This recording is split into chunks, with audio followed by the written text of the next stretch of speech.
నిన్న రాత్రి కవితక్క గారిని మా యొక్క ఎమ్మెల్సీ కవితక్క గారిని అరెస్ట్ చేయడానికి నిరసనగా ఈరోజు పెద్ద ఎత్తున కరీంనగర్ నగరంలో మేము ధర్నా చేయడం జరుగుతుంది, నిరసన వ్యక్తం చేస్తున్నాము. ఇదంతా కూడా నరేంద్ర మోడీ రేవంత్ రెడ్డి కలిసి ఆడుతున్నటువంటి ఒక గొప్ప ప్లే ఇది.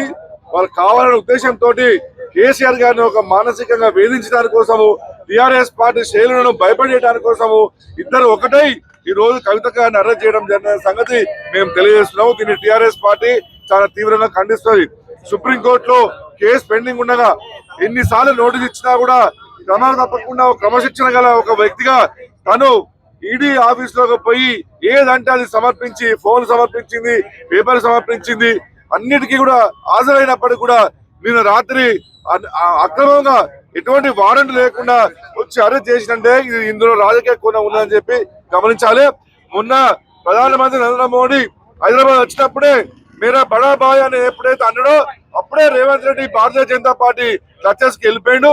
వాళ్ళిద్దరూ కలిసి ఎట్టి పరిస్థితి కూడా టిఆర్ఎస్ పార్టీని ఇబ్బంది పెట్టాలనే ఉద్దేశంతో ఇవాళ కవిత గారిని అరెస్ట్ చేయడం జరిగినది. మరి దీనికి ఏ ఒక్క టిఆర్ఎస్ పార్టీ భయపడలేదు. ఇవాళ కేసీఆర్ గారి వెంట, కవితక్క వెంట లక్షలాది మంది టిఆర్ఎస్ పార్టీ శ్రేణులు ఉన్నారు, కార్యకర్తలు ఉన్నారు, తెలంగాణ ప్రజలు ఉన్నారు. కాబట్టి ఈ అరెస్ట్ తోటి అదిరే లేదు, బెదిరే లేదు.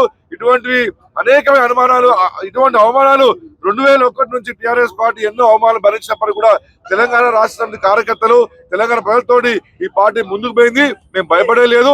మేమందరం కూడా కేసీఆర్ గారు వింటున్నాం, కవితక్క వింటున్నాం. వెంటనే కవితక్క గారికి బెయిల్ వస్తుంది. వారు మంచిగా గౌరవంగా న్యాయపరంగా కొట్లాడుకొని ఆ కేసు నుంచి బయటపడతారని ఆశాభావం మాకు వ్యక్తం ఉన్నది. ఇవాళ కరీంనగర్ లో ఎవరైతే కార్యకర్తలు ఇంత పెద్ద ఎత్తున కరీంనగర్ జిల్లా వ్యాప్తంగా, నగర వ్యాప్తంగా వచ్చి కవితక్కకు సాంఘీభావం ప్రకటించడం వారందరూ కూడా బీఆర్ఎస్ పార్టీ తరఫున మేము హృదయపూర్వకంగా ధన్యవాదాలు తెలియజేస్తున్నాము. ఇటువంటి నిరసనలు కంటిన్యూ అవుతాయి. కవితక్క బ్రహ్మాండంగా బయటకు వస్తుంది. మేము ఆ యొక్క కేసు నుంచి కూడా బయటపడతాము.